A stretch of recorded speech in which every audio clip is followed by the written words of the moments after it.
right, now let's get started. This is Eli from QTM, aka Queering the Message, showing you how to build a deck. We've talked a lot about, testing groups and all this stuff, but I don't know. I mean, I've heard this before, that there's sort of a need for like understanding ratios and sort of the more methodical side of deck building. And there's actually a really great deck list I've seen that actually breaks this down pretty well from Doomrat, that's literally titled How to Build a Deck, right? And I think it's actually a really good way because it shows you sort of step-by-step breakdown, come up with an idea. Like, these are the steps: come up with an idea, define essential cards, add cards required for a functional deck, contemplation, add all reasonable econ cards, fill in remaining slots if necessary. Now, of course, and then playtest, contemplation again, yeah. And that's just iteration. But those first 6 steps, this is really great. But I think what's more difficult usually is building a Corp deck. So today I'm going to take you through how to build a Corp deck. Now, I didn't want to do something that I usually do before, and I feel like my goal here is for both. If I do an deck I think is too complicated. So this is really just about the basics and just thinking about it from a very bare bones perspective, because I wouldn't consider myself a great player, but I am incredibly very methodical, very meticulous, even more meticulous than that. So I was thinking about a concept that I could do for a Corp deck that either isn't something existing or just like the way I build decks is not healthy, really. Like, just there's way too much. It's like I'll take a deck in and it's like the way I build decks, not great. So today what we are going to build is, the idea here is to play Personal Evolution, which is a very popular ID, and I think personally I find this one of the easiest decks to build for because it's really straightforward. Because I think the main difference between building for a Corp deck and a Runner deck is obviously the agenda suite, and that's like a whole nother layer, and that can either come at the beginning, end, or middle of the deck building process. But for today, my idea here is to play PE with my favorite card. And this isn't just a bullshit thing. I think I had seen this before, and I was trying to build a deck for my fiance about this because he loves PE, with hostile architecture. Now, this is the core idea. It's PE with hostile architecture. So the idea we're working with is that we're leveraging both the ID and an additional card that might cost a lot of influence, but could support a very popular archetype of Jinteki, i.e. shell game, asset spam, whatever you want to call it. This is not going to be a shell game deck. It is going to resemble what shell game decks are, which are fundamentally install a bunch of cards and then make the runner make a bad choice. But that's not what that's not how you build a good deck, or that's not how a deck should start, right? So I had already thought about this before, so it's like this is kind of a step where it's hard to teach how to come up with an idea, but basically if you have an idea or 2 cards that have a really cool synergy, that's really all you need to get started. So I have my ID, I have this card that I want, and I'm going to start with 2 copies, or maybe I should start with 3 actually. We'll start with 3 and likely have to pare down the influence from there, because originally what I had was with 2 Hearts and Minds, but I think we're going to cut that after a comment from our illustrious Euros winning friend that now that people have learned to run remote servers, we can't really play Hearts and Minds, and it might not be worth the influence here. Anyway, the first step here with PE, the reason I picked PE again is because I think the agenda suite for PE is pretty straightforward. There's a lot of things you can do, but because the ability itself relies on your agenda suite, it's pretty straightforward. So of course you go with 3 stings, 3 Fuji. I like that I wrote 3 Fuji, 3 Fuji, 3 blood in the water. This is one of the funniest ways you can get a kill. House of Knives. Yeah, 2 House of Knives. So this is like a very typical, you're not going to find this agenda suite in every ID, but I think that this is a good reference point for a certain type of ID, is understanding what an agenda suite does. So with a deck like Jinteki that relies on the runner both stealing agendas and you scoring them as using them to kill the runner, not like with Neurospike, but like actually the act of scoring them is beneficial. So it's like sports would be another ID that would have a similar thing where it's very straightforward what your agenda suite is supposed to look like. And that being said, it's a varied agenda suite. So like similar to Sports Medal, which is an ID that gives you either 2 credits or 2 cards whenever an agenda is scored or stolen, you have your big 5/3, which is Fuji. In the case of sports, it would be Ikawa. You have your 3/2s. Usually this might be Vitruvius in PD or sports, and then you have like Hyperloops or like Stegodon or ADT, those kinds of things. And there's more variety there, but essentially you want to play a variety of agendas because you want what the runner, your win con is it could be scoring out, it could be killing, but essentially you don't want there to be a predictable game flow. Now that's different than what I alluded to earlier, shell game, which is where you're making it's like a random choice or whatever. So essentially that the game flow is a little more unpredictable, whereas with something like PD, you would have, okay, there's like the 5/3s, you want to go after the 5/3s, you want to go after the 4, you want to go after the, what's it called? I can look it here. Off-world. You want to go after this one. Like, there's a very typical thing, and you have the seamless and everything. With an ID like Jinteki or any other sort of kill deck, the scoring pattern should be a little more unpredictable, and especially, again, because your ID relies on your ID heavily influences your agenda suite. So again, you can come up with the agenda suite at any point in time, but again, this is sort of like the straightforward way to think about it, because it's like the first thing you get out of the way, you have that, and then you know how many cards you have left, because you have to get the 20, you have to have 11 agendas, your ID is going to go off a certain number of times, etc. And we might change this a little bit if we feel the need, like hybrid release, but this is like a pretty standard PE agenda suite, which is why I just stuck it in, because it's pretty tried and true. But yeah. Okay. So we have that. Now, again, remember what I said, we're leveraging the ID ability. So we have to, the first things I like to put in, sometimes it's easier to put in the econ first. But again, like having like a very solid ID, I know what the cards are that will synergize with hostile architecture. So you have Urtica, you have Reaper function, maybe snare. We'll put like 2 snares in for now. Let me put cerebral just for reference, because this is going to cost influence, but so those are cards that are going to synergize with your ID. So now that we have those, which are, some of them are a little expensive, like just taking that into consideration, thinking about, it's like, oh, well, how am I gonna pay for these? So now we put in the agendas, the econ there. So in the old days of Netrunner, you used to be able to get away with about 9 to 12 econ cards.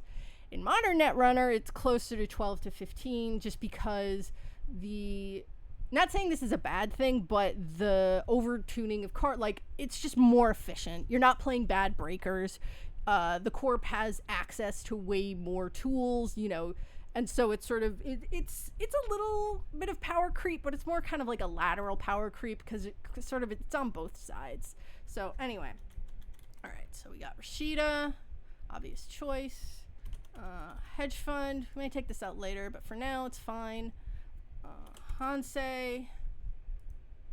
Okay, so we got 9 there. Now, a lot of IDs do put econ in the agenda suite. It's important to note something like Sports Medal, where it is the value, you want to do that. But for something like Jinteki, while that might be a consideration, it's just not really worth it, especially since the net gain you want to get with scoring or having an agenda stolen. Like, all of your agendas really have a defensive element, but you don't really want to use them for money here. So you really want to do assets and operations, right?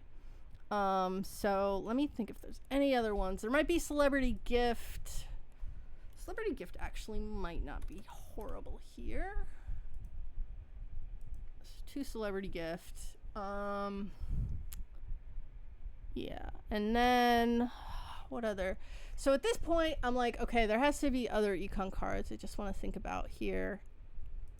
So I use neutral and Jinteki just because I'm also thinking about, I'll click agenda, and operations. So, oh my God, how could I forget Bladderwort? Yes, that meant to go in the first iteration. But again, sometimes I forget those cards because, but yeah, Bladderwort, again, it's part of the econ engine too. So that's important.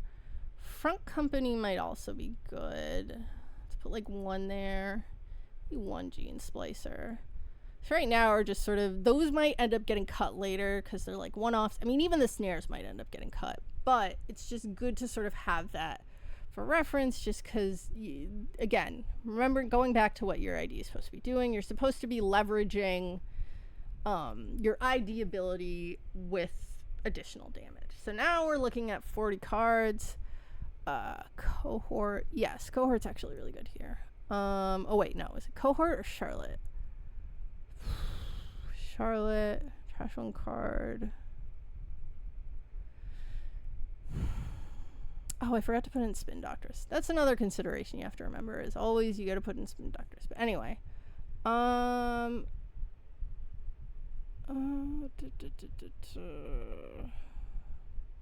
because right here I'm thinking about, am I advancing agendas? Am I advancing cards in this deck? Maybe.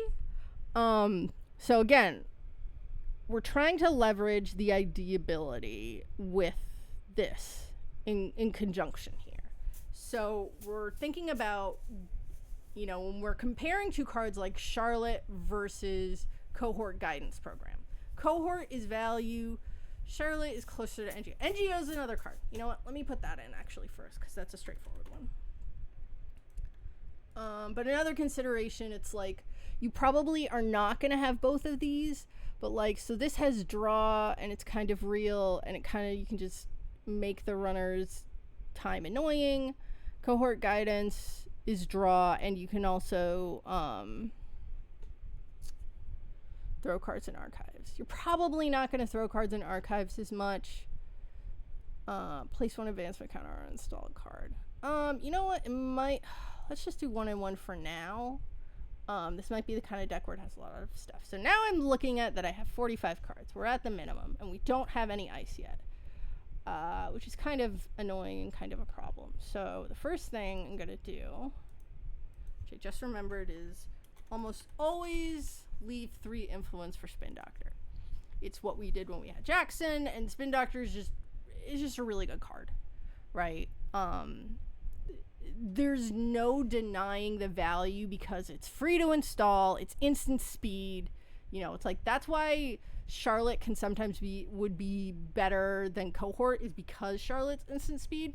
But if we're thinking about, are we advancing cards versus are we placing advancement so we can score, that might be a consideration to come later, because that's a really sort of big kind of nuance. Okay, so we're looking here, and there seems to be a reasonable amount of econ. Here's where I might start cutting cards. Yeah, it's like celebrity gift we don't need, because we have both Hansei and hedge fund. Got the Rashidas.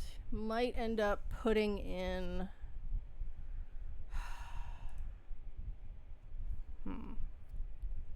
might end up putting in like Regolith or something later, but for now we're okay. I do think this deck needs a lot of econ, because you have this, and then if you also want to be able to play snares, excuse me, and I think snare is going to be important for this deck, because as I've played in other asset spam decks, you frequently just lose off R&D, and while PE doesn't have that problem as much, if the runner is doing some very methodical stuff of like, oh, it's only when it's like they have like 1,000,020 counters and it's one big Hail Mary run, that can just stop them in their tracks, right? It's like they hit the snare, they hit a second snare, then they hit the Fuji. Or not even the Fuji, but then they hit the Sting. The Sting kills, because Fuji actually won't kill you if you win the game. Sting will, because it does do the net damage first. Anyway, so yeah, again, we go back to what the thesis of the deck is that we're leveraging the ID ability as well as additional damage from hostile architecture and sort of turning on its head the idea of the shell game.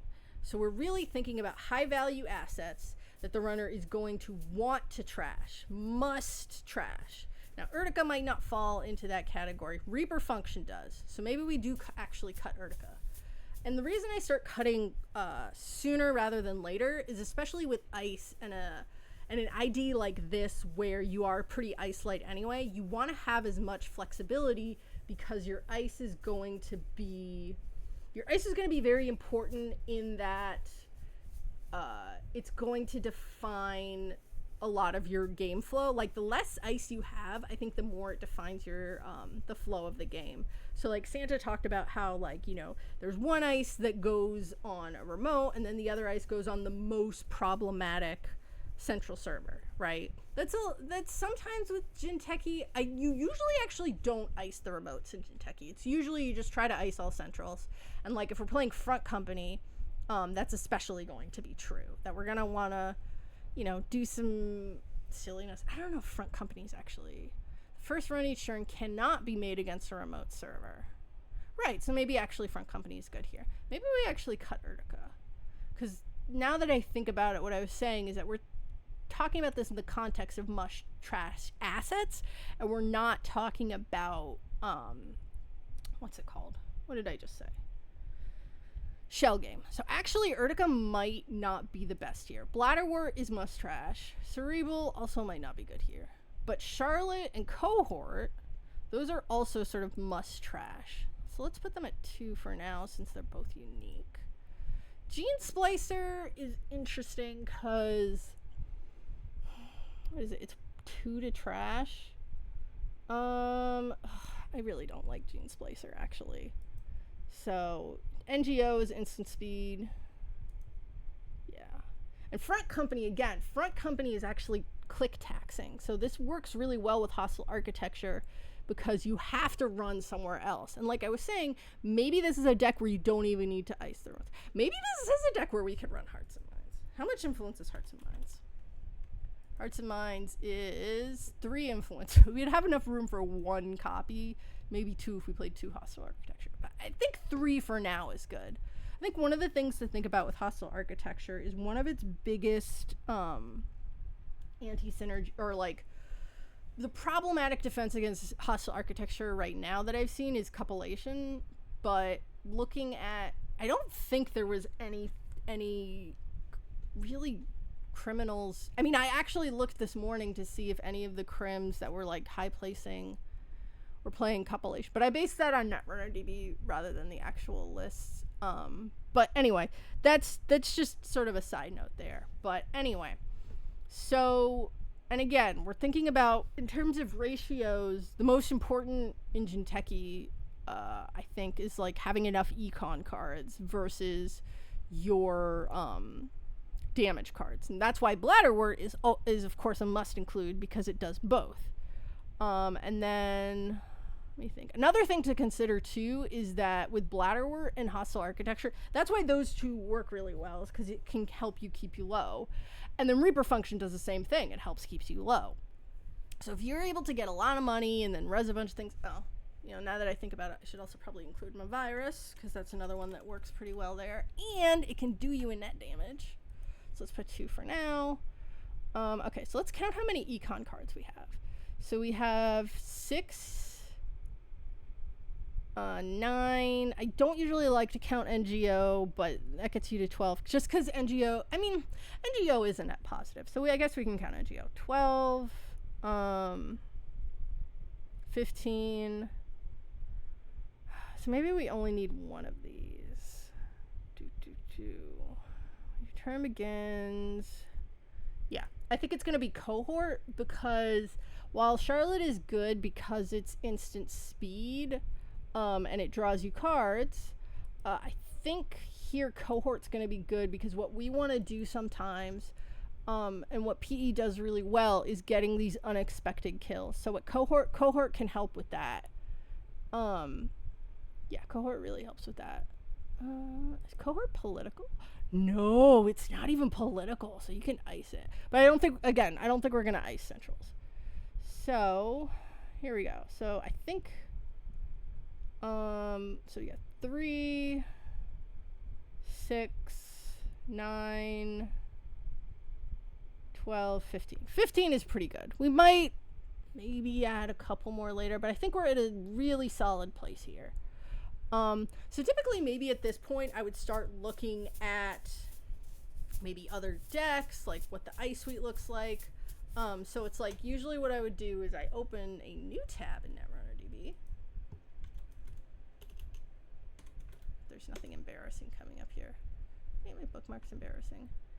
And what I'll end up doing is I'll go on, not card search. I'll go look up decks that might have the same idea going.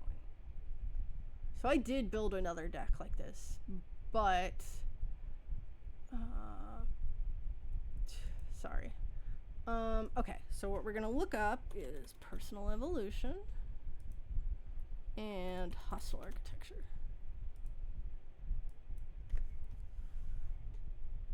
Okay, so I believe, no, I think it was, maybe it was this one. Oh, Angelique's actually another good idea, but maybe not.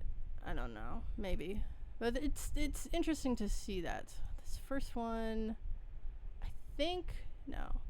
Data loop's another consideration, actually. It's interesting. I think we are definitely going to have 3 anemone. Maybe Tatubola. Yeah, see, this one has front company. Oh, Hokusai. Hokusai is another one we probably want to include. So yeah, sometimes it's... I'm trying to see if I can find the one that originally inspired this.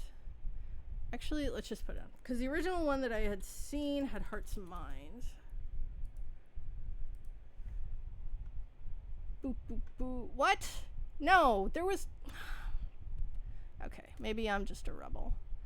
I don't remember what it was, though. I'm, like, positive that somebody... Oh, you know what? I don't think it was in Jinteki. I think it was in Atia. No, that doesn't make sense. That doesn't make any sense. Why would it be in Atia? Wait, was it this one? Yes, it was this one, actually. So this was based on an RH deck, and that was a very slim deck. So what this deck had was front company, again, Cohort, and Charlotte. And this is a fundamentally different deck, actually. So maybe this isn't useful. But I think looking at other PE decks that had hostile architecture did give us some inspiration. So let's look at those again, because I was going to put that there and then I immediately forgot. What was it? So Angelique is a possibility. Oh, right, Prawn is another one we could do, but I think Prawn is kind of anti-synergistic here because we are trying to stay low with Bladderwort. What was the one we just saw? I am so silly. Hokusai. Hokusai's a great one, also a good money sink. Does some random damage. It's pretty good. Okay. So we got Hokusai Grid.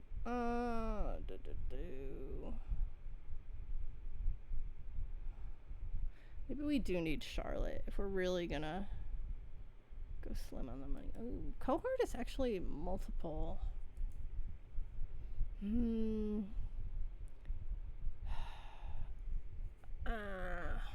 Maybe let's go for... Nah. Let's stay with 3 for now. Okay. So now we've got a pretty good idea of what other people have done. And reminded ourselves that this was in an RH deck initially. Another card I was thinking of was Powers That Be. But I don't think... Whenever you score an agenda... Okay. Actually, yeah. That's actually going to be good. So, now we're stuck here with 1 influence. Let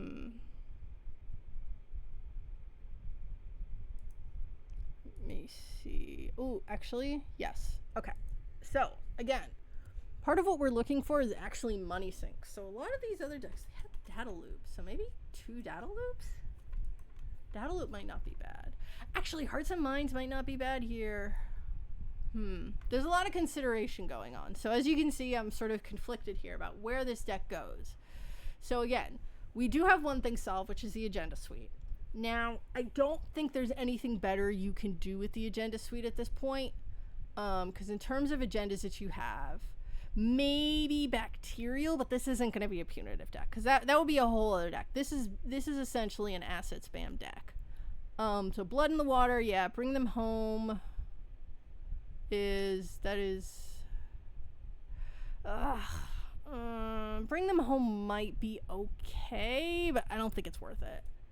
Okay, so we're talking about what other... I don't think we can really do anything with the agenda suite, but let's just look at what we have available to us. So Bacterial, no. Flowers... False Lead is a consideration, but I think we really do want to keep something like this, like as tight as possible, like this.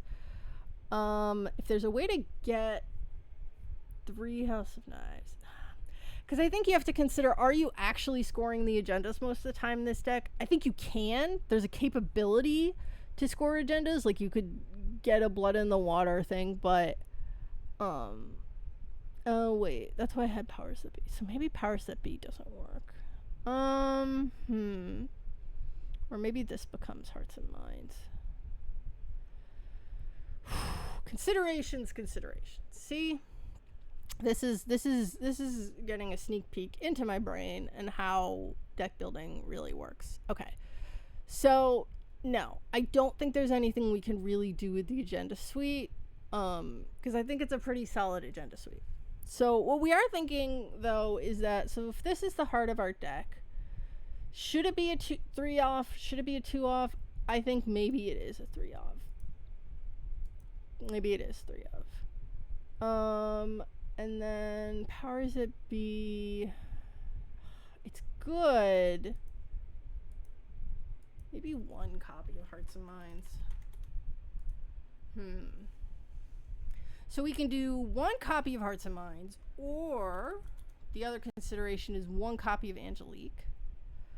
Or we could do maybe 1 copy of Data Loop and then some other thing. Data Loop is actually, you know what? Data Loop might not be bad. Data Loop might actually be good. So now we have 1 influence. So let's put in all of the things we want in here. I don't want to take out Snare. We might actually take out Cohort. Because if we said that we're not really trying to score agendas, I don't know if we want to go to the 3rd front company. Okay, so we have 3 anemone. Let's look at the rest of the ice. We got 1 data loop. Like, data loop's gonna be very unexpected. Do a thimble rig? Thimble rig might actually be pretty good here.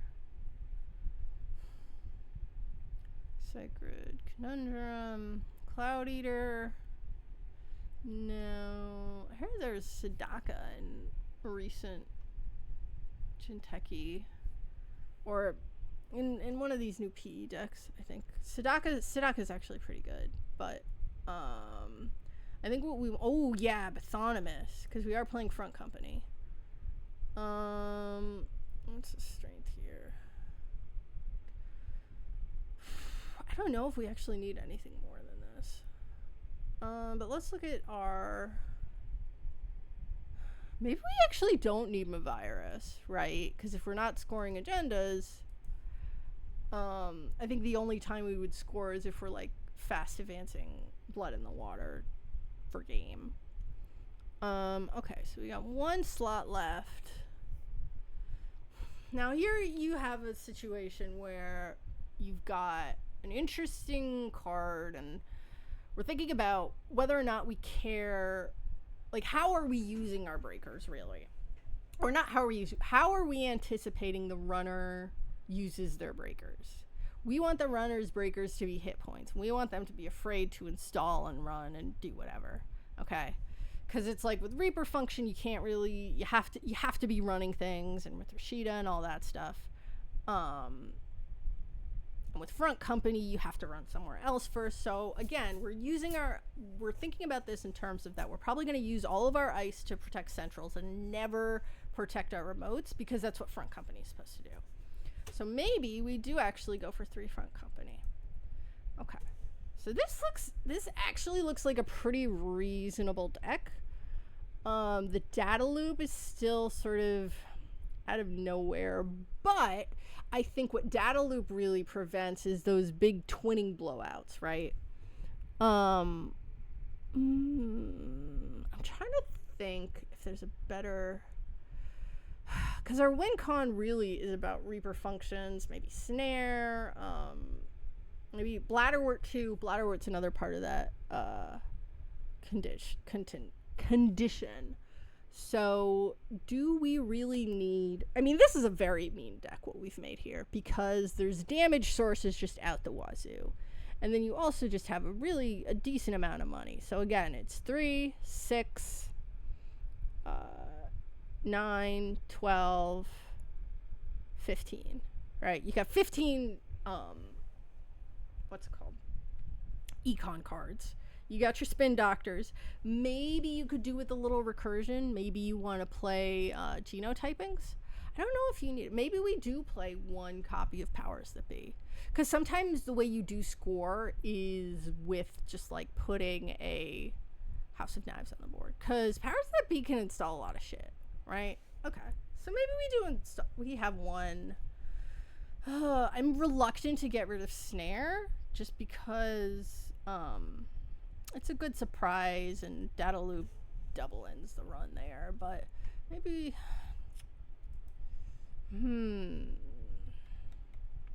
snare is expensive and unpredictable, unfortunately, and it's not going to do anything if they don't run it, and you have to put it on the board. So unfortunately we're going to have to get rid of snare. However, we will put in 1 copy of Powers That Be. And now just looking at our current ice suite, right? So you have a lot of sentries, which is typical. So somebody might just install their sentry and just go ham everywhere and just be able to get stuff done. So maybe we don't do Bathonymous then. Yeah, but you need something protecting archives. Let's see. Saisantan is too expensive. What was the one I was thinking of? What's it called? I just had it in my head. Not this one. Jeez. Like, I can look at these and still not remember what the card is that I'm thinking of. Imor. Of course, it's the first one there. Imor maybe, but I think, again, let's go back to what I said before, that we're protecting centrals. Imor just goes away. Same with Sadaka, actually. So we have to think about something that's really going to protect our centrals. Maybe it is one Anansi, just because that's really annoying to break from a lot of perspectives. Or because we don't have a code gate and this would actually force them to get another breaker out, 1 Vampire Nasa, right? So let's think about this. Is there anything, like, this seems like a pretty good deck. The next step here would be to play on JNet, but I'm kind of tired today, so maybe we just leave it here. But let's think about what we're doing with this deck, right? So from the beginning I said we're leveraging the ID ability, and then we're leveraging hostile architecture to kill the runner. You know, we concluded that we're not actually scoring most of the time unless it's something like House of Knives or Sting, where we just leave it on the board because they don't want to run something, right? because either there's hostile architecture, you have front company, whatever's going on, right? Or Hokusai grid. It could just be a random Hokusai grid. This is how we're defending our remotes, because that's the other thing. We're not protecting our remotes. We're letting front company, Hokusai grid, hostile architecture protect our remotes. And this is all going on centrals. So Autonomous probably goes on archives. Yeah, we might throw some agendas in there. Probably with Hansei review. That'll probably end up being with Hansei review. Do we have enough ways to dump our money in? You know, we have Vampire now, so we've got hostile architecture, we've got data loop. Maybe we do have one in Hansei. Because I'm thinking about this in terms of points in the game where it's like, we have Hansei review, and we have Rashida. Like, there's a lot of very bursty cards here, so we need to just be installing a lot of cards to take advantage of that burst.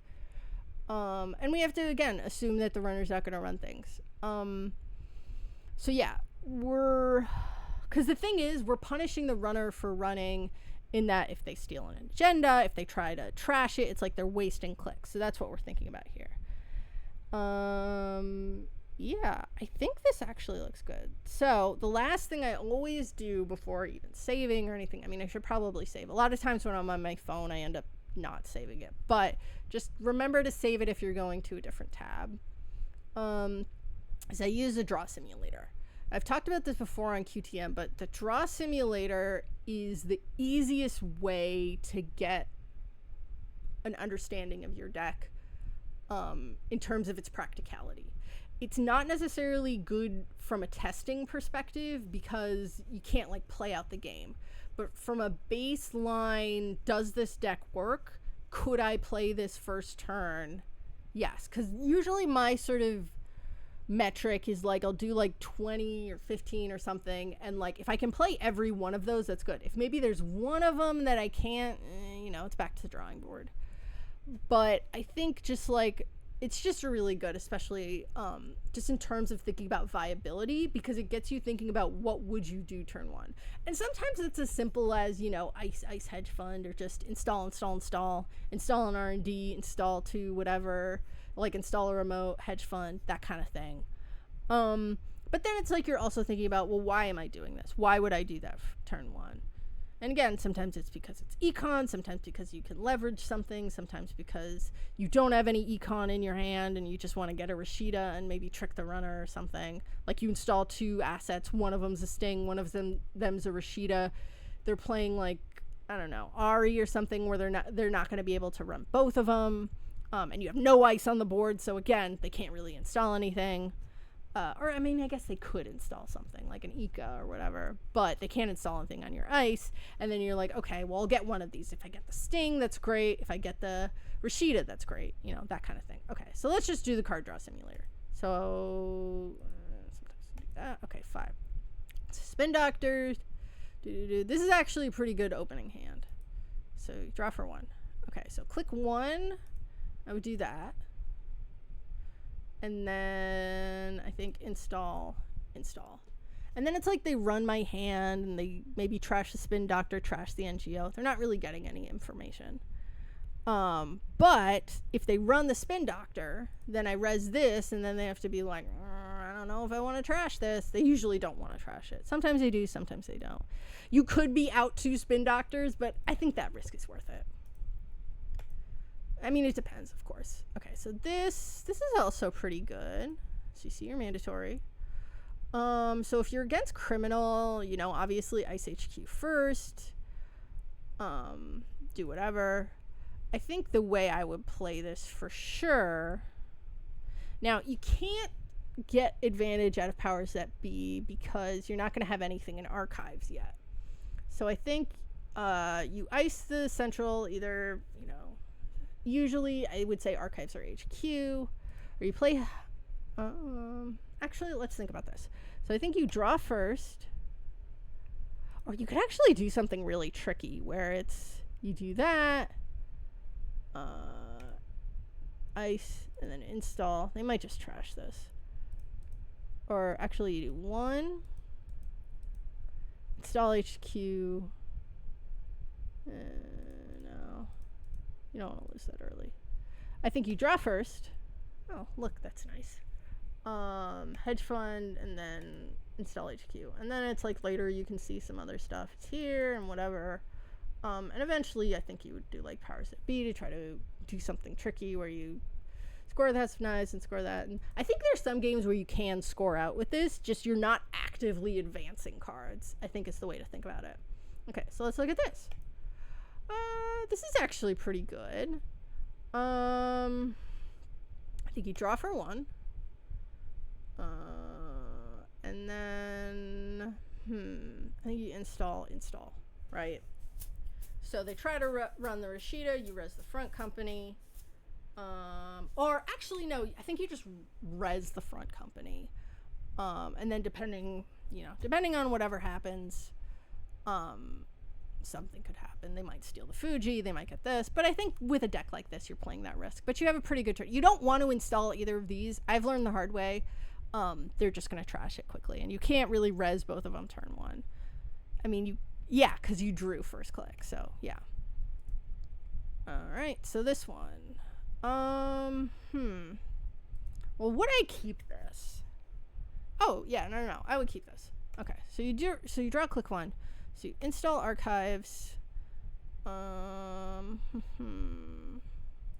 see. Actually, no, this is mandatory draw. I think you install.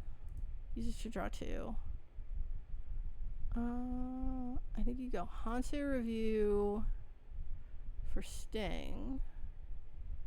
And then install in archives. Yeah, it's problematic for them. And they're going to assume it's a Bathonomous if they're good, or I don't know, whatever. Okay, this is also okay. Excuse me. Oh yeah, this is one where you can go install. Yeah, depending on, you could really do that, because it's like, they might get the hostile architecture, they might get the Rashida. They're not going to get all 3 of them, but you're going to get one of these at least, I think. Maybe if they're not a good player, but then it's like they're out pretty badly, and then it's like, yeah, they're it's going to take them a bit to recover. I mean, I guess that's a situation where it depends on if they kept their hand, because if they really like their hand, they're probably not going to run.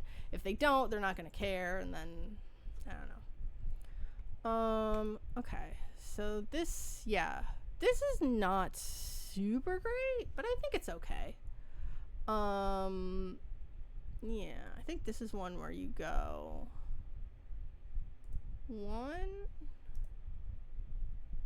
2, 3, something like that. I think you can do something tricky with powers and Hansei Review. Okay, this is pretty good actually. I think I'm liking this deck. There's a lot of good synergies here. So I think you go hedge, install, because the hedge puts you in a place, and you don't really want to trash any of these with Hansei Review. Like, you don't want to trash another Hansei, you don't want to trash another Hokusai. And then next turn, yeah, that's pretty good. Yeah, like, look at that. Okay, so I think that about covers everything. I could do a couple more draw simulators, but I think this is a pretty good breakdown. I actually kind of like this deck. So then my final step always is to come up with a Corp deck name. So I don't know. I actually don't have a good name. I just had an idea for this.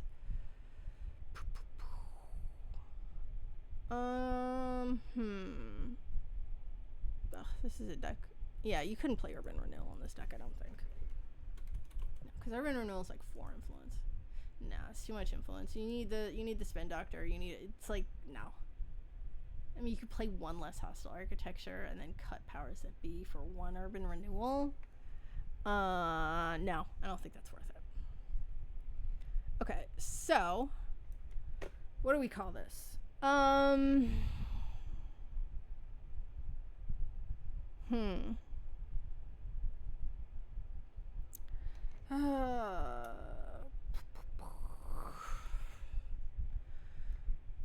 Usually I can come up with names pretty quickly, but what's funny about this deck? Let's just call this for now just standard pun Personal revolution. How to build a corp deck. Assuming that I post it with this video soon. And I am going to do that because I am a title case for titles person. So, and there you go. That's how you build a deck. So come in with an idea, go through some iterations. Maybe I'll test this on JNet later. Who knows? But thanks for watching and listening, and I hope you got something out of this. Goodbye.